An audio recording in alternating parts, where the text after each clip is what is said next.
Encore des montres. Mais papa, aux gens l'avantage, toujours continue à Paris. Parce que JB Service et tout pour moi. Calamité n'a pas.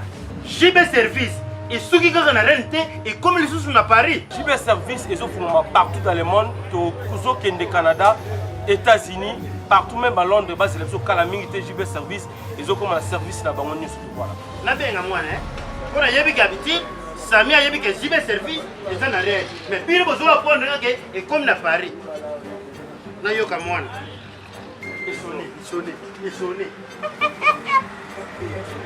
Allô Samy? Oui, allô, bonjour papa vu de loin. Samy Moukile, on va la peine qui vont m'en ma forfait.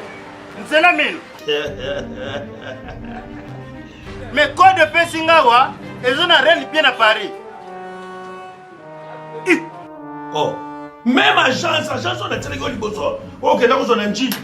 Il y a encore une place au Renozo. Yo dit maté bonani. Na Paris. JB Service, José Baïla, Azana la rente, a yé na ngoli sous na Paris. Et le moins na rente, il y a sous Paris. On a la tchaki liboso et banagi na 25 pour to tchaki na agence o ezala na Rennes. Il y a même Moutou, il y a même patron, il y a même agence, il y a Fred, il y a José Baïla. Mais ils sont partout. Ah, on a vu na Bretagne, on a Nantes, on a Pontivy, on a Saint-Brieuc, on a Loudéac, on a Angers, on a Léman. Si on a fait les Moussoussou, na Paris. Bambo Kebele boy. Si le Canada, États-Unis. Et maman, ok. Quand la solidarité. Ngamu na bengi. Bon, ça m'a collé la main. Les qui a tiré Simao, les qui a général, Gradakoum. Lalou, moi je dis la solo. Souka, yo me go soba collé la JB Service. na ye na JB Service. Pour mon biso banchilwa. Faut mieux to la lansala. Na kitendi, eza idéologie. Ah bon? Donc a on a JB Service. Ba ko tinna bilamba, ba ti to sungwa. Bati sur masanga uti poto. Ouais, on va sommer le faut me la bongo. Nana professeur de la bière. Merci, nana ton père de thé. Nana compétition. Merci. Moi je dis la solo. Merci Nakei. JB Service, Boza Makambo, Bana Poto, Bana Mokili Mobimba, partout dans le monde, on lingo tous les tatas na yo, maman na yo, les kangou na yo. Koni, après ça manko na JB Service, Sainte-Thérèse na Chili, station Sainte-Thérèse na Sibanango, en force de la police. Kune bakangi batu, awa yo kangi koli. JB Service, Ayuna. Hugues la Coifficoté, votre salon de coiffure sur la Nationale 3 au pavillon sous-bois. Ouvert tous les jours de 9h à 20h, même les jours fériés. Plus d'informations au 01 41 55 00 00 ou sur le www.huguelacoifficoté.com. Hugues la Coifficoté, l'homme qui coiffe la ville. Sexy pour les femmes, dindindi pour les hommes. Depuis plus de 4 ans, Maxi Bien-être a non seulement apporté l'harmonie du corps, mais aussi des couples. Avec Maxi Bien-être, dites au revoir aux maux de dos, aux problèmes d'hémorroïdes. Maxi Bien-être est une solution buvable, très facile et pratique à utiliser. Versez le contenu du sachet dans un verre d'eau tiède, mélangez avec une cuillère et c'est tout. Alors, qu'attendez-vous? Maxi Bien-être, l'harmonie du corps et des couples. Merci Nada Bena fier na Congo Promo. Et ça site bena no number 1. Donc site bena intellectuel. Boss Raf Ngindo en tout cas on a passivement bambo. Raf Ngindo le présentateur la force créative Congo Promo. Congo Boroto ça n'a pas militaire na Congo Promo. Et faites comme moi, allez voir Congo Promo tv5.com. Donc au nom de Jésus-Christ nous bénissons le Congo Promo. Avec Raf Ngindo, Congo Promo ne tombera jamais. Bigolo Congo Promo nde. Ouais balobi Raf Ngindo. Congo Promo toujours, grande puissance. Come Congo Promo qui torcos net in a film. Congo Promo babundana nango. Raf Ngindo. Congo Promo. What a plus, what a boss là. Bonjour très cher internaute, Bienvenue dans votre grande émission, la réalité chrétienne avec Yves Ipan, seul directeur des efforts. La fin avec la série continue toujours dans votre site Congo Promo TV avec le boss américain Rafungindu. Merci à toi, Rice Kangil de Chibapo, quand même le voyant RDC, ainsi que notre cordon, les cordons Serge Pena. Là, je tiens à vous signaler que nous sommes déjà avec comme maître Avatar, donc Jean-Paul Manzolo, Boyebi et Salim Matan et Bélé. Tout ça ici sous temps, recoute en inter au sol, la sous-émission. Après avoir collecté ça 3 ou 4, 5 mois passés, et nous avons pensé qu'il y a aussi pour tout sur l'anaïe par rapport à dire, n'a pas rumeur, n'a pas information de Zouaki, parce que Boyebi, il y a tant de personnes au Babimi, qui ont contredit Marambo Yaloba. Tu as aussi ma sur le football congolais. Par rapport à Marambo Toyokaki, tu vas tout sur l'anaïe et ça plus tarder de ça va merci Belé puis Mambo Tebele na le procès avec le Ndomba si à d'autres la bise depuis Londres la Bossanité président Mabizikaku Jean-Jacques Domé Motema maman la Solidi Domé la première dame mais la Pessimbo aussi na Ndekonabiso Costa de Mercoulay ya Mbetchola papa na Badlay demi et pembeni wana zomo na Kaba Ngochikon de Chapelle Genève ça plus tarder tout puis ça déjà moté et pas il y a invité l'épisode du jour. Bonjour Maître Avatar. Bonjour frère, bonjour aussi Nabalandi Nyonso, merci pour l'invitation. Merci Migolo Belé, yo kanité au moins ni suscité, c'était dit à quoi absence nayo na Congo Promo. Voilà, nazaki moi trop à l'heure pris na ba méditation, na ba prière, na certains dossiers spirituels na bandaki ko aller landela parce que maître yo azali ko couvrir était à cause de la source maître te yangwana moment moko nazaka na silence pour ne permettre ngai na sala ba voyage astral pour na zwa ba information et connaissance à sika.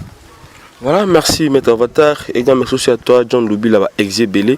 La bossanité, pas de moi, à Monica, à Cancel, c'est pas faire monter ma dodo, soit Elie Kolo, Elie Nzakoma, par d'autres à la biso. Bah, contredisant, ma bimé-moi est belé par rapport à Malobo, il va couper sa biso, message.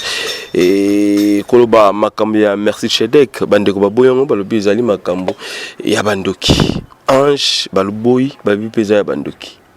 Tant que Kaka, bah, tu vas contredire, Yobon, et ça, on a un Premièrement, d'abord, ça la mawa parce que la Bible dit na Osée 4:6 mon peuple périt par manque de connaissance. Côté moko aussi na qu'on les prendre kananga pourquoi parce que au moni moto yoba kosi mingi lo kotawana comme ka dirait vérité.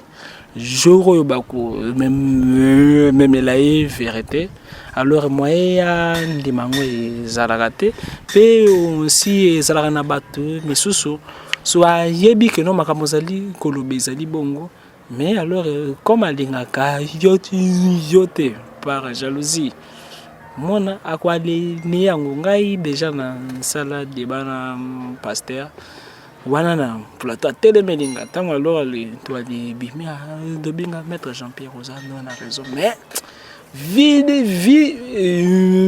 alors de retraite na biso zoki na le ndimi makambo ke no mwana nzamba koki kwa le bima na nzoto ba kolongola ngai na église ya mwana singile le na le télémélango kaka na TV alors na poser qui question mais des pasteur ce que batu misusu peut-être bakanti que vous en a raison.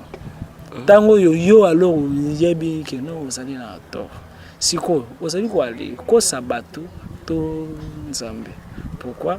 Parce que ignorance ya population yangwana nde force ya bato ba ko diriger bango. Ignorance ya bandimi yango wana nde force ya ba dirigeant na bango. Pona soki we batu nyonso bayebi oyo batu nyonso bayebi moto ta koluka moto alors les pasteurs banene prophètes ba mwali mona batu misusu religion balingaka moto ayeba profondeur te pourquoi parce que tango zali na problème yende azala kaka super tandis que Jésus yaki na mokili tango atangisaki parole moko aloba e tushanga ya lobi Boko sala makambo koleka ngai pourquoi moto azali vraiment na amour ya bato et sengeli toujours ça l'effort que non bato yo azali ko aller former ba les cahiers mais ezali bongo te na ba église na biso ceux qui frère moko sœur moko azali na don ya côté ya ko aller les capacitaires don ya ko mona ko les prophète pasteur akolukela ye raison moko pona si pendre pourquoi ba église lelo et zali commerce aussi religion et singulier alors les quoi les signifier religion nyonso et ça la religion chrétienne ou catholique ou islam ou nini bouddhisme ils allaient na des facettes. Ils allaient donc religion d'abord et chrétienne, ils allaient na des facettes. Ils allaient na facette ouverte, na facette cachée. Ils allaient na religion yo Jésus a tikela ki Saint-Pierre. Religion wana babenga kango ésotérique. Eza et avec x. Ésotérique la kisi, ils allaient enseignement public. Ba enseignement nyembo yo batunyo so bakoki koyoka bit ezali lola mende ezali na ba profondeur te ezali codé ezali vraiment clair te ezali kaka na ba makambu moko ya normal bakoki wa kota jamais na les fin fond ya ba donné mais parce que Jésus alobaki na Pierre na pesi ofungola nyoso kofungola wana se e kofungama dikolo mende na le tie ni église na ko tomango dikolo na yo wana ezali religion pona peuple bazali na besoin ya profondeur à connaissance était mende ezali ce qu'on a le deuxième type par Jésus c'est que là qui Saint-Pierre donc Saint-Jean babengango religion ésotérique avec S donc la différence ezali kaka na kwa le koma X na S wana sikoyo elakisi religion cachée kuna sikoyo ezali sikoyo na ba profondeur parce que Jean azalaki disciple yo Jésus alingaki mingi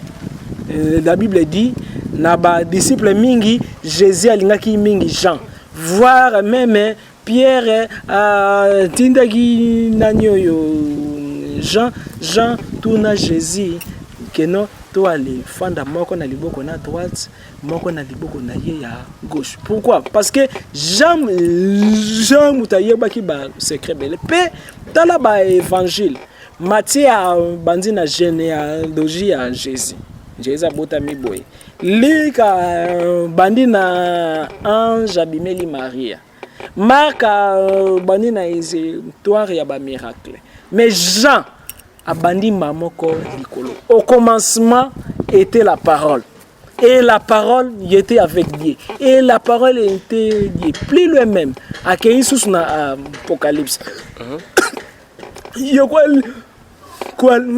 le sentir que non Jean azalaki na connaissance sur baninga bazalaki nangote alors les religions secrètes wana oyo vraiment ils allaient alors les messisa ya connaissance oyo to bengango religion ya Saint-Jean na ila Patmos azui vision tant abimi na nzoto akomaki ba enseignement tout codé na ya avenir mais ezaki na cet enseignement ange beti bale kake beti lobby Jean alors alingi comme aboué ange lobby ne Jean keba kwale koma makambo yote oyo set tonnerre lobby mais bombango tina époque oyo e koya donc Jean sengeli a révélé makambo wana na ba époque e koya tandis que époque wana to les avec na époque ya poisson parce que chaque époque ezali na symbole nango ba le benga kango ba zodiaque époque à poisson ezali époque oyo ezalaka na babiloko misusu esengeli ezala secret.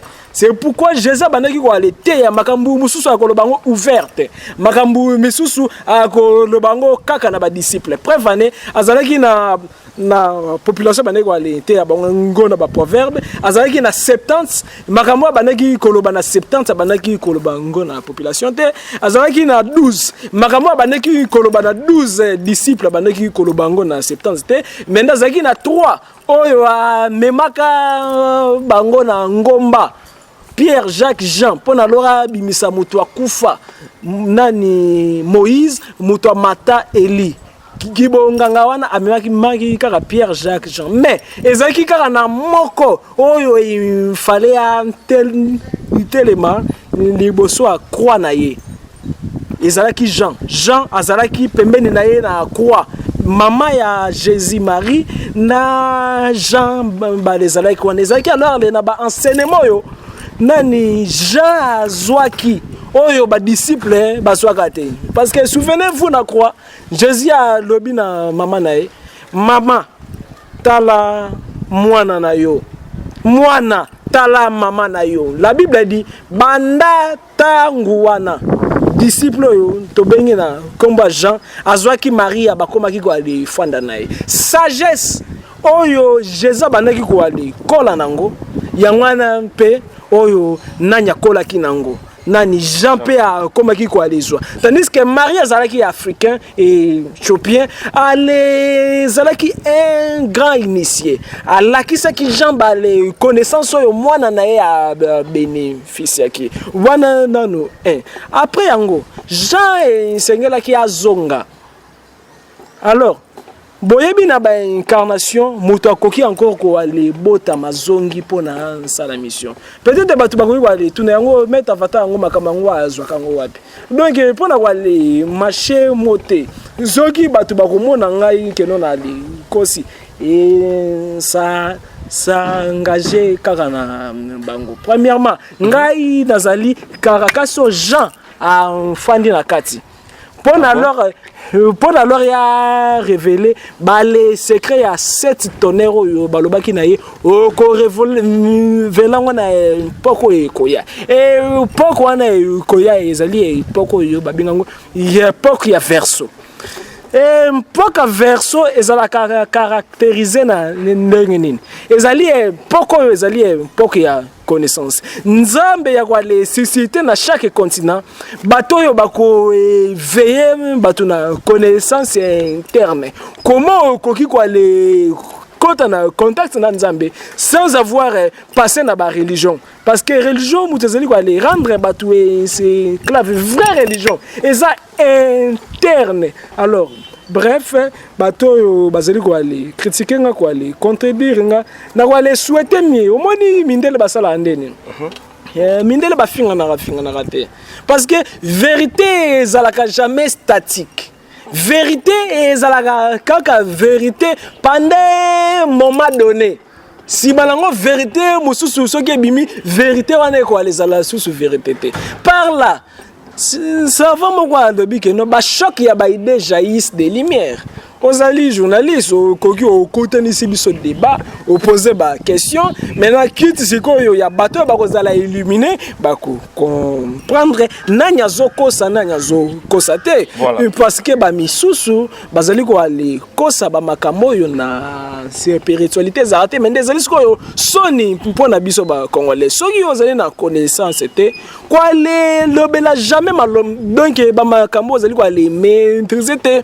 parce que ozali aussi quoi les fingisa bato bazana la connaissance. Voilà, ça c'est bien donc comme même na point Lingaki par rapport à débat na pasteur Jean-Claude Mwamba donc apôtre nani Paul Adams c'est un peu ça donc mutu nyoso azali sûr que non azali na connaissance koki alors les quoi les contredire ngana lobaka concernant ba ange concernant tout alors il peut alors toujours signer débat pour na ba choc ba aider et jaillir lumière. Voilà, merci donc également comme ça toi mon papa Amos hein Pumbulu à l'autre biso mon vieux aussi Dominique Kikele à l'autre la biso mais toni to kota kaka la maramba ndenge bande ko betele biso li solonde de solela aussi na papa la biso Jean-Claude Mwamba alobi maître Avatar Jean-Pierre Manzolo ozoko sa biso trop par rapport il va pentacle eza mamba lokuta comment nzambe atira osala ba biloko wana te ba pentagramme ba biloko ebele wana eza lokuta ba ange oyo betelaka biso o ange Gabriel ange Kinganti makambo lokuta alobi sus ke makambo mingi oyo betaka eza nango mamba lokuta mone angélique pe ezalaka te okosaka biso eza bozo batama na sima makambo ya nzambe mais bozo na bino batu ya ba cabal juif bona bino batu ya mabe oyo mais oui nazali mettre en cabal juif non ya mabe nango sikoyo bino nde bolakisa bo bungisa bana na nzambe baba nzambe na ngai oyebi ndeko ko ale zala parmi ba ignorer belé zali un honneur moko impossible parce que biloko ezali normal comme bazali na connaissance te omoni mabe ya mutu mwindu eza nini nyonso yo ye a maîtriser te ezali satan nzambe nde ba maîtrisaka ye nzambe nde ba comprendre donc nzambe azali nzere mutu moko sérieux ya ba cravate nzambe esengeli ya banda wa sukawa soki makambo ekomi boye wana ezali nsusu nzambe te mais alors le nakwa le signifier yeloko moko boye toujours eloko na bandelaka Paul jalobi que non je connais un homme je ne sais pas si c'était dans ce corps mais il y a un kendaki tina 3e siècle Paul azalaki na connaissance que non afandi boye akei na 3e siècle angélique Paul asuki wana na Bible tuna pasteur soit prophète moko 3e siècle wana eza nini Paul akendaki kuna koluka nini bakozanga réponse pourquoi Bible eza code pona o de kodango esengeli esprit na yo ezala développer makambo nzambe leki kindoki na bondoki mais ce que l'on rebalé posenga Paul na 3e siècle wana elaki nini nako répondre nini premièrement esengeli koyeba ke non to les ali na 12 mondes angéliques tout na pasteur prophète to les ali na combien de mondes d'ange ezaka likolo na se point entrain mais ceux qui opposent non to les ali na 12 siècle première siècle ba bengango keter ezali mondo ezali géré na ba séraphin ba les séraphins bangwana mutu na Bible ba lobi bazalaka forme ya banyama ba bengi bango ba 4 êtres vivants ba oyo ba le tombolaka trône nzambe des ange na bango comme na ye Métatron mokonzi na bango généraux Métatron simalango deuxième monde angélique mokonzi na bango comme ne Raziel comme monde angélique na Hokma ezali monde ya ba chérubin ba les chérubins bango bazalaka pona adoration parce que chanson na bango mutu donc maintenant ka univers rena équilibre pona moye koyate pona nzete binda nama beleze pona les colonnes c'est tout tanate ezali parce que ezali na ba adorateur moko kuna bale yembaka derrière voix na bango ezali na ba onde ezali na ba énergie et dégageaka 3e monde angélique yangwana to benga ngona komba bina oyo Paul akendaki 3e monde angélique emblème nango kuna ezali Saint-Esprit symbole nango ezali intelligence mutu to kei kuna premièrement ko développer connaissance concernant fonctionnement ya Saint-Esprit Paul ayaki si matangu Jésus akufi Paul bale tangisaki kaka que non il y a un Saint-Esprit Matthieu, Jacques, Jean, Marc, le bela jamais 7 dons à Saint-Esprit. Mais Paul a vivre dans Jésus. Comment ayeba qui quoi les notifier que non Saint-Esprit azana 7 dons. Saint-Esprit azali na 9 fruits. Parce que azalaki capable ya kotika nzoto na ye pona kende na monde angélique kuna Paul lobi nini na yoka ki makambo yo pekisa meli mutwa yoka pe Jérémie 33:3 lobi boy invoque-moi je te répondrai je t'annoncerai des choses cachées que tu ne connaissais pas Nzamba zali nzamba ba secret, nzamba zali nzambe ya ba mystère. Pono ko ale comprendre nzambe nzengeli yoza la mystique nzambe aza simple te nzambe aza bizarre mais bete soli Solomon ke monde angélique yango ezalaka wapi et kombo na nini non alors les na arriver parce que non nalingi non na répondre question na yo ya moto a critiquer ba ange na ba pentacle na ko arriver premièrement nzambe azali bizarre nzambe aza mystique premièrement pentacle ce ga yebité pentacle ezali kaka ba signe mais derrière chaque signe et véhicule ka ba esprit to moni neti d'abord on a quoi aller tout na question sur kaka moko bête pourquoi sans Zakaboul pourquoi Zaka arrêté pourquoi kaka Zakaboul parce que pourquoi Zakaboul na kutu alobi même na kati ya sanza wana moi sur asimba amemara mwana ndebi so tebi na ba quartier ezali ndeko moko plutôt ezali démon moko moi c'est ça kuna teze arrivé wana zalo nzere mwana muke spirituel o mwana tala wana zali ba danyo debriard ezali mosi ya batu misusu bwale yambaka comme misale zate donc ya luka sali miso a créer makambu si malango c'est pasteur on kuto ebité que ceux qui ba compagnie ezalaki ebele ba église quoi les allait ebele até donc nous 99% ya ba pasteur terre bazali ba ignorant 1% ne bazali na connaissance mutozaki ambassadeur ya Lucifer ya debo asali ba toi arrivé na no na ko do ba pono wana azali na niveau te ya connaissance entre parenthèse yangwana na lingi alors alena les alors pourquoi Sanzé Zakaboul parce que derrière chaque signe ezali na message moko et signifiaka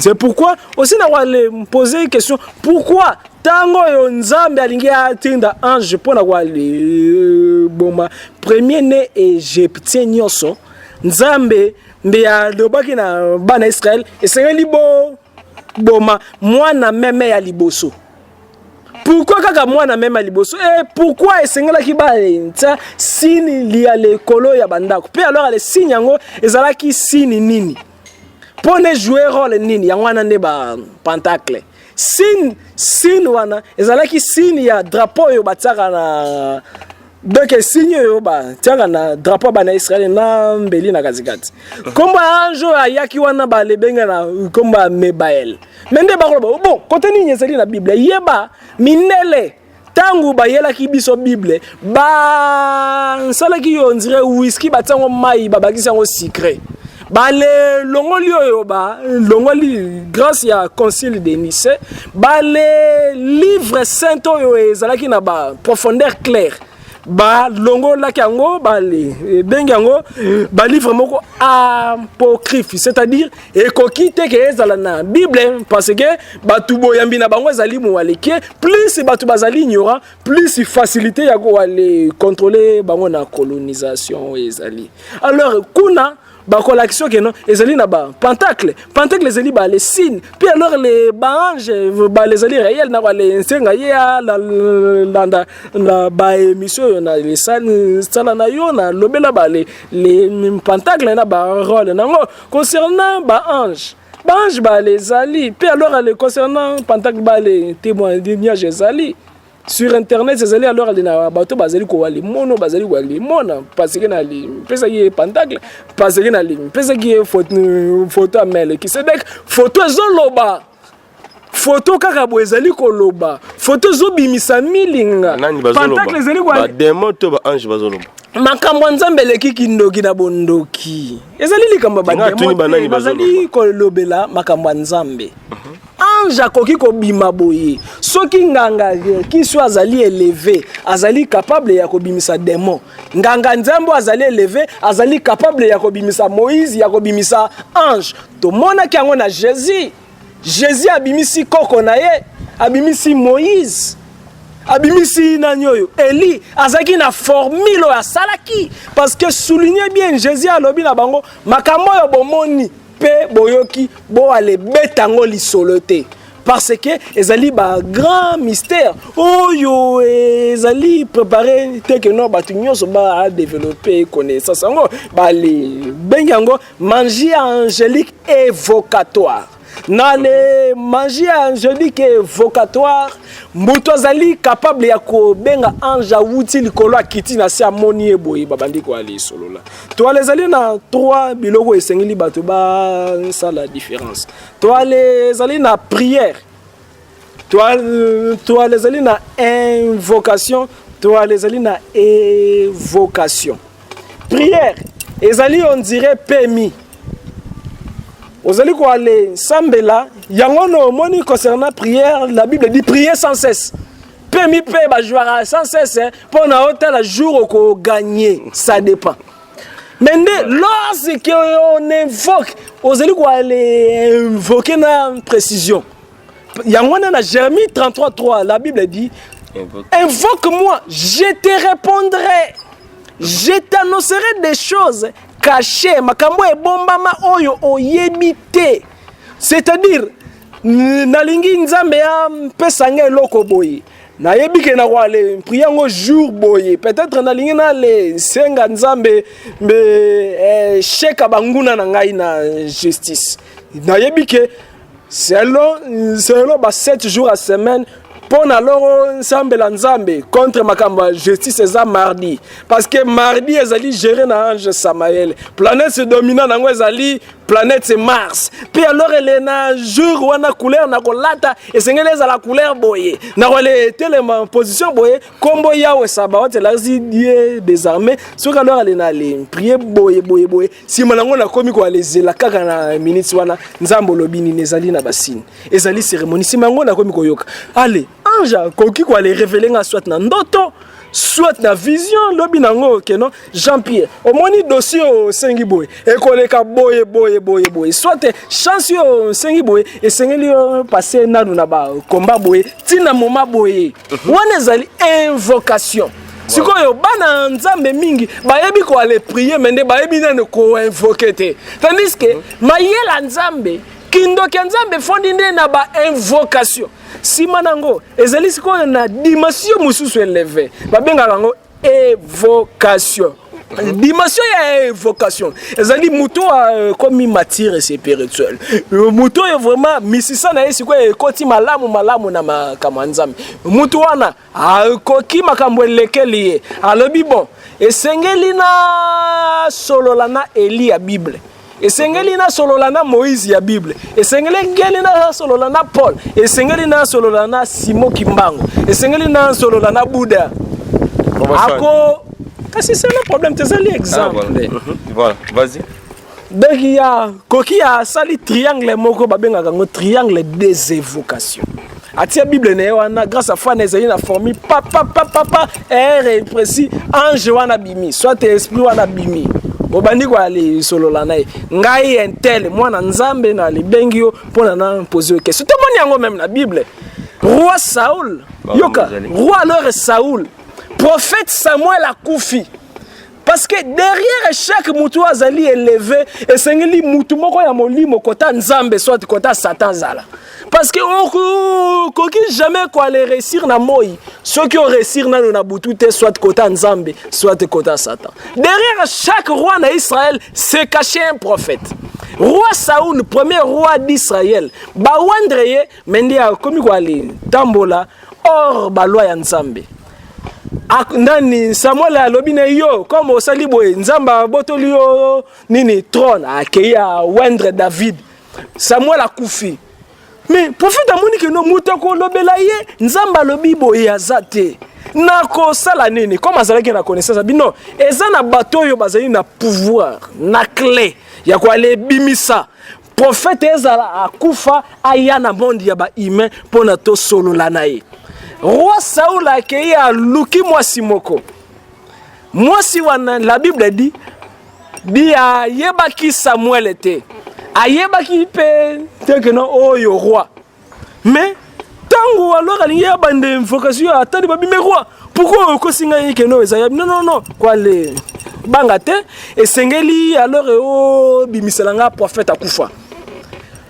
moi si wana yebaki Samuel te tango abandi kwa le sala invocation boy amoni mutu moko zelo bima siko alors roi alors tunyi oh moni nini roi na moni moko ya banzamba zobima pourquoi mwana nzambe soki o koti na makambo nzambe makasi oko mata na dimension moko mona ba esprit ba komono on dirait nzambe parce que mwana lio azalio mwana nzamba azali nzambe yangwana même Jésus lobi savez-vous pas que vous êtes des dieux mais polo comme na niveau ya nzambe na kati ya mokili na kati ya monde ba esprit et c'est une connaissance na yo mata la Bible dit Samuel abimi na se mabele Simanango, roi a posé une question. D'abord, Samuel a dit pourquoi on dérange Samuel dit prophète, bando kufa makamezo marché.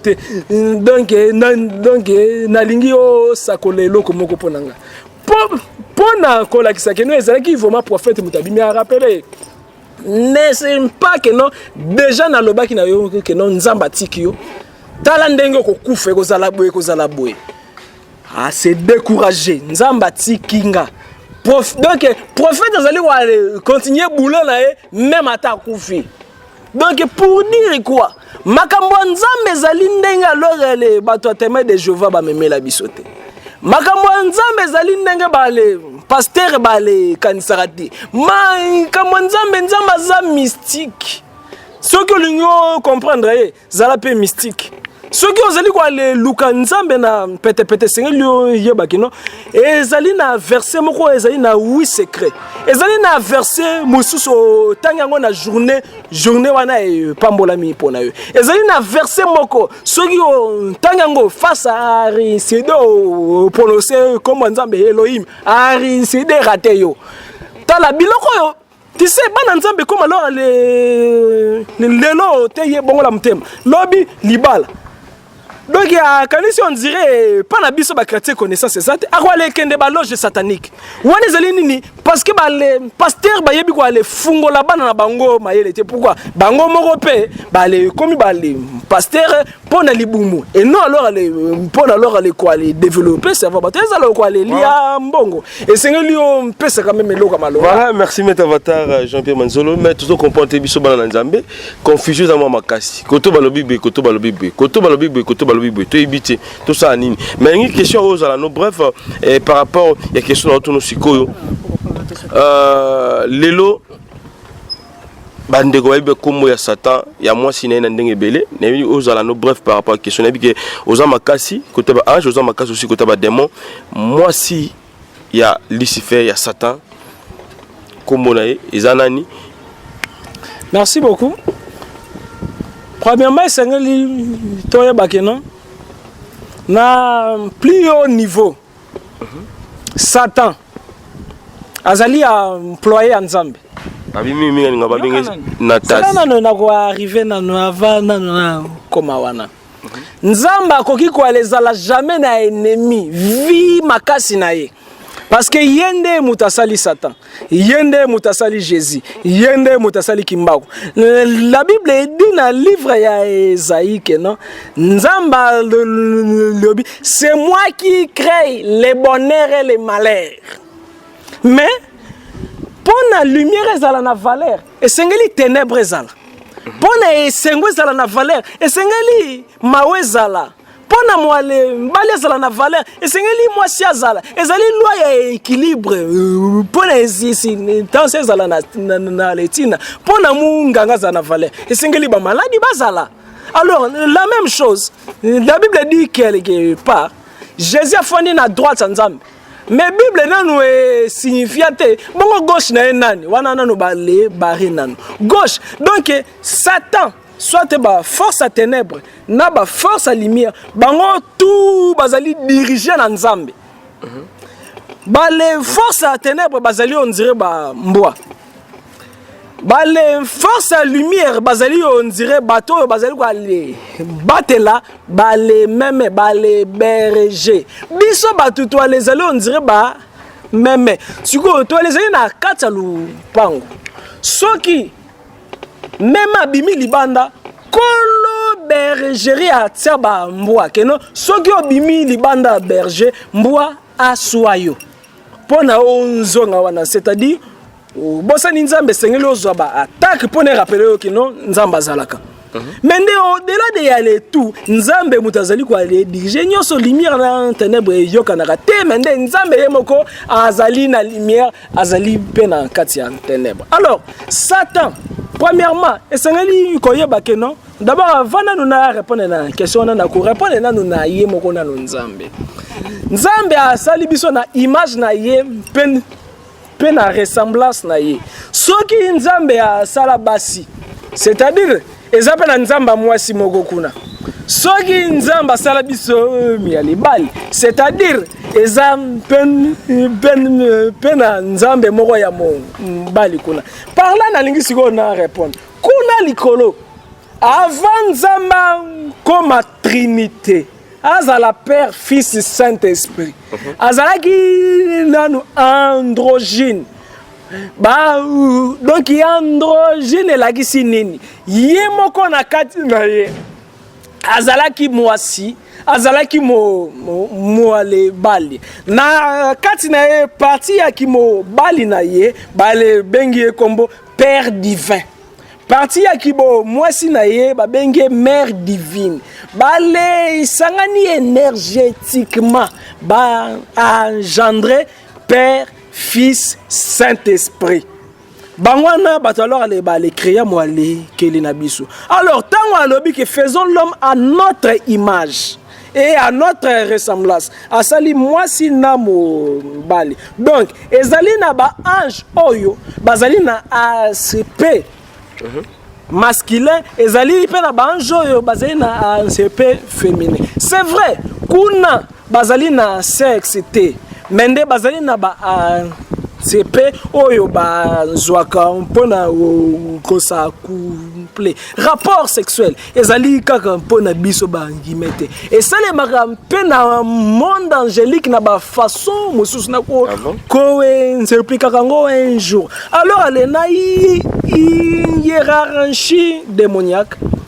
Satan soit Lucifer azali na mwasi na ye oyo ba benge na komba Lilith parce que azali na basi mibale. Lilith yo kanga na ngai nazali kwa répondre avec exactitude. C'est-à-dire que non soki mutu moko azali na connaissance azali japonais. Tu ka la ninga ba te mutu azana raison.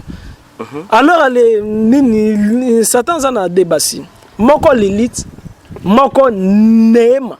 Lilith azali mama tomo konzi ya ba marina ba femme de nuit naya bandumba. Neema azali oyo azali comme derrière ba avortima, il vient alors à développer paka pour ça batu basala ba avortima. Mende Lilith wana azalaka nanu liboso mwasi ya Adam. Nae bandeli. Adam ya Bible. Ah bon?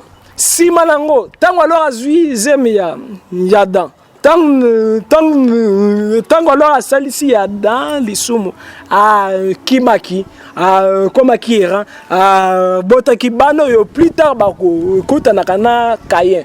Si manango Adam ye ale nani Eve yeah kushaka na Samael azalaka démon mais si malango va se repentisaka mataka likolo déjà na lobé bien avant Eve ezaki pe na Lilith azaki libosa ya Eve. Alors les kaka pona zali question na te ngwana na boy na mimango milai mais pona na répondre moi si à Lucifer oyo alors les bali travers na bazali de ezali Lilith ezali Naema. Donc Maya zanani. Wana peut-être moto pour me poser des questions donc ezali peut-être tata moi na bon boy.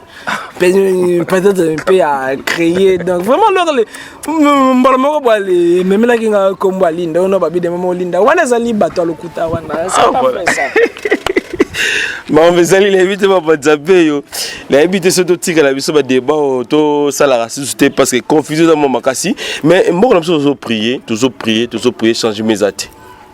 Que ce soit côté foot, côté société sociale, donc makambe belé en bon aussi maté. Pourquoi mettre avatar? Est-ce que ça n'a pas bémol de salaté oyo? Nous avons rôle c'est pour moi la biso ils ont pu développer le comme mboko mususu. Premièrement, c'est un lit koye bakino. Tout est bandarana nous na monde spirituel. Au moins ceux qui aux alliés directeurs compagnie lali na buto loti que no bazali kwa li pepisa yo toilette. Soit tu aux alliés moi na classe, mais déjà aussi sa classe. C'est-à-dire que non poste aux alliés ko équipé physiquement au quoi li perdre ngo sima mikolo au moni makambo baby. Ozalaki na mbongo loti que no minu no ebukani sima mikolo mbongo style okoi. Pourquoi? C'est les spirituels qui dirigent les matériels. Ceux qui n'ont bon aller réussir qu'on aller conquérir liberté spirituelle ils allaient passer physiquement aux ala béni. Tout le monde même dans la Bible mutu comme Jacob. Yo kanga bien. Jacob be azaki na ndekone moko komone Esaú. Esaú azalaki mwana ya liboso. Nini wali Salema. Esaú mutu fallait azala béni na Isaac. Mende comme bale coopéraki na maman na ye. Tango donc comme alors les balles coopéraki na maman na ye balatisi pour sa nyama basaleli sauce memeli papa na ye biloko papa bénir mwana bénisaki que nous a petit héritage bénir yena ba parole, c'est-à-dire déjà dans le monde spirituel. Mais mwana kei abanaki kanga kwa le souffrir na vie ni kwa le salima un jour mwana wana yamoni ange abimeli kangi ange na bitumba wana na Genèse 15. Jacob akangi ange na bitumba na 3 heures na côté parce que ezali aussi na ba mystère ba air chaque air ezali na eloko koki kwa le déclenchant we panzambe wana nanu na kangi parenthèse abandi kwa le bundisa ange na côté sengeli o pambolanga mais yo déjà papa no déjà pambola déjà yibaki moninga bénédiction mende azomona ngote Abie sengeli o pambolanga ange abuke na lukete rien oko kendete ange nzambe na ngai 4 yango yo batu bakomona ngai na ba papo nyoso nini oko pambolanga kaka ange lobine c'est vrai o longi comme ozali persévérant comme no Jacob elaki si voleur de bénédiction derrière comme na yo yangwana alors makamuzeko ali simbate mais zela sikoyo alors comme no banda lelo ekomi Israël. Derrière comme on a une programmation ya Jacob a fuluka yewana moto a créé ki bana Israël. Pourquoi? Abana ki na ko alezalana nous sauver na nous na monde spirituel. Tomoni Joseph abiki si Égypte. Pona ndoto fait partie aussi na monde spirituel a moto. Parla na lingi kolobanini. Omoni na monde spirituel. Il y a eu ba tamoko passé donné. Quelque chose à la Belgique et à la Japon. Problème est yarawapi. Ceux qui na base, ils allaient na ba. Tu sais pourquoi Israël ils allaient aller subir toujours ba problème. Parce que ba les bomisa ba prophète ebele. Mais est-ce que ba les sala ba les cérémonies à réparation te. Bon malgré ça bazaka reconnaissant non na linzambe yangwane salaka que non ber moko ba komala kimia mende bazaka toujours kaka na ba problème pourquoi ba les bomisa ba prophète ebele oyo normalement ba honora bango vraiment te wana na ezali problème te pona biso yo moni ezali na ba cérémonie misusu na kala et salemaka na mai comme fleuve Congo parce que demo moko zalaka ndamai wana comme on est Zaïre. Au moins il y a Carrefour vraiment bolimbisi comme nazali en direct au moins bato yo ba benga kana internet meta yambate au moins neti moto a benga sengeli siko na ale kanga téléphone bato ba loba meta kate la rabat téléphone peut-être très alors les maîtres zali ko ale luka pesa batu maili mais tango bengi na les ali na choite te sengeli na ale kata téléphone donc nazali ko continuer alors demo moko azaka wana na mai komone Zaïre. Premièrement na ko le signifier boye. Oh moni na ba carrefour nyoso. Na ba rond-point nyoso. Rond-point nyoso yo ba nzele kutanaka ezalaka na ba esprit. Oh fana wana ba esprit ya malamu na ba esprit ya mabe. Soki mutu moko alingi peut-être alors aller à contrôler batu. Akoki akei côté ya féticheur moko makasi. Soit mystique moko makasi, ba koki basali cérémonie na fleuve. Basali cérémonie na carrefour.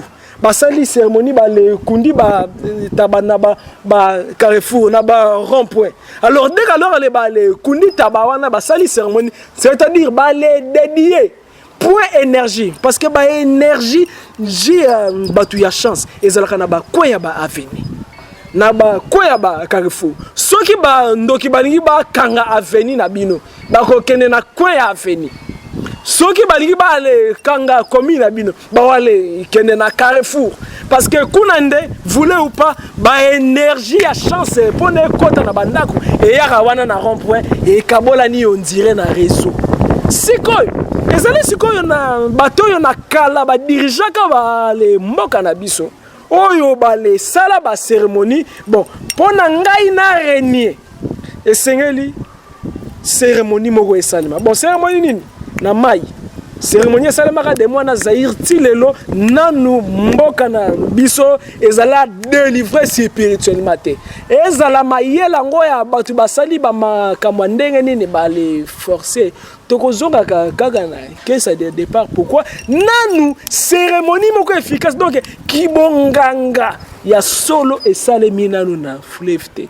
boko ale kondanaka bakonza mboka banda lelo ti lobi boko changer ndenge nyoso mais soki nanu misisa ezali nanu dégager te toko revenir kaka na ba critique alors voilà alors pourquoi tala oyebi jour yo Joseph a révélé qui Pharaon tala pona mboko yo crise ya te sengolo sala bozali jour yo Joseph nani Pharaon le ba kina Joseph comme yonde muto révélé ngo kasi pesa piste ya solution ezali na bamakambu misusu na ko pesa piste ya solution na immédiate pourquoi ezali na ba loi misusu elobaka soki olingi o attaquer force du mal ko alela kisaye plan na yote seulement ba les conditions qui nde ba sepeli que non bon toyoka nanu moto alingi a proposer nini suko esengeli cérémonie nini parlant na ko de bango de bouche à l'oreille parce que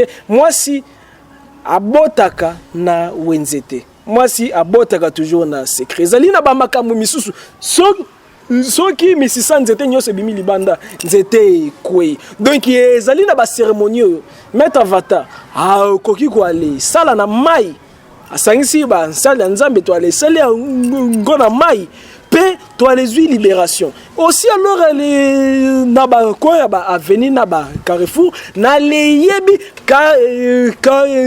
carrefour nini wana kine ezali point oyo bale sala ba cérémonie mystique oyo alors koki ko ale bebisa vie sociale na biso politique na biso pe religieuse volontairement ko sala ngote na bolingo nzambe voilà tant que congolais ça fait quoi ezali na ba biloko mususu pona o salango et sengeli o za la consulter ezali ba biloko mususu soki o salango bakangi yo ezali na ba biloko mususu soki o salango ezali alors na ba mouvement satanique yo alors les bako lingate et sengeli o za la d'abord ndenyo yo protéger na l'état veut dire et sengeli l'état muté lukayo donc ezali maladi mutaluka kabuto azali na li monganga mais monganga lobi ke no nakoki ko soigner omoni même Jésus abanaki ko aller tout na bot est-ce que zone di makeso ki na sambeleli ko alibika pourquoi nzamba marchera na principe moko satan pe a marchera na principe moko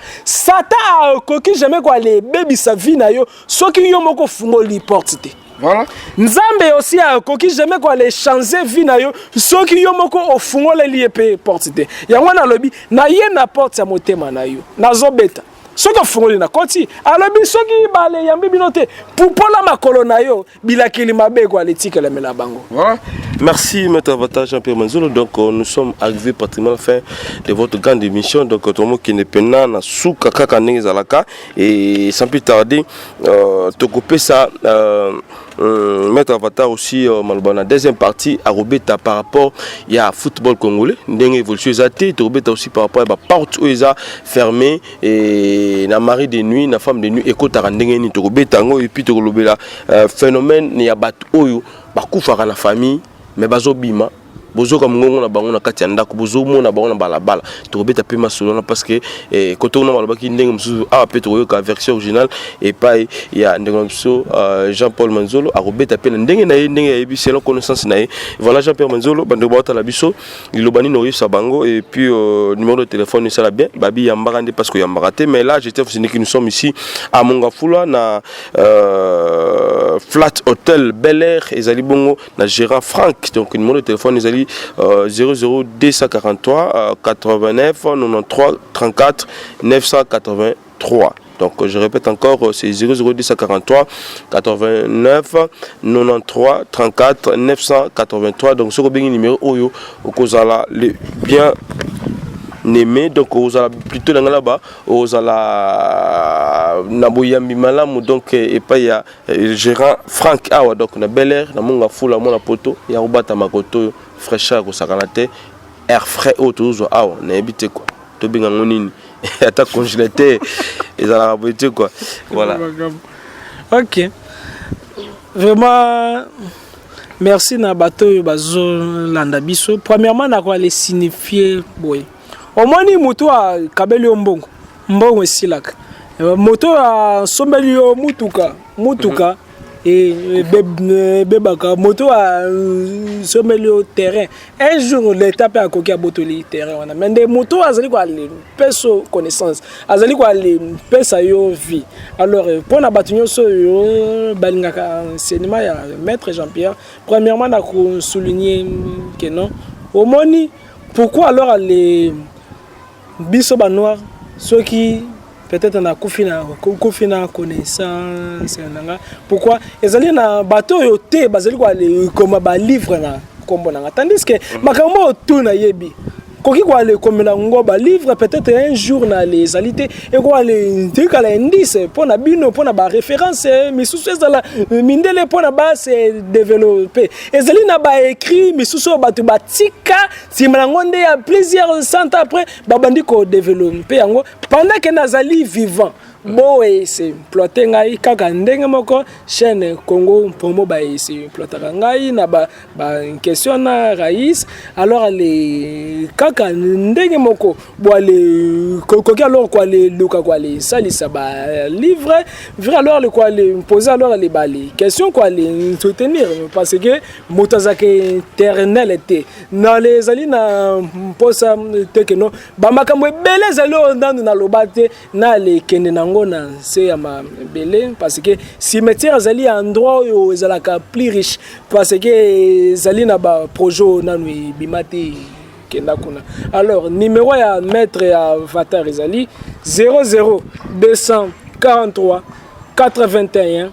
611 867 81 611 867 komelanga na WhatsApp soit na 89 64 72 798 Facebook ezali Jean-Pierre Manzolo c'est mieux quoi le komelanga ki kobenga merci beaucoup.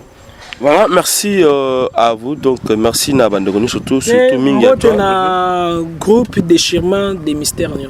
Voilà, donc merci comme ça, toi, Rescan, le suivre pas comme maman le RDC, sans oublier les cordons Serge Piana, les DT Christian Bouilly et le boss américain Rafungindu. Merci, à la prochaine fois, Sidi Noupo TV. Bye bye.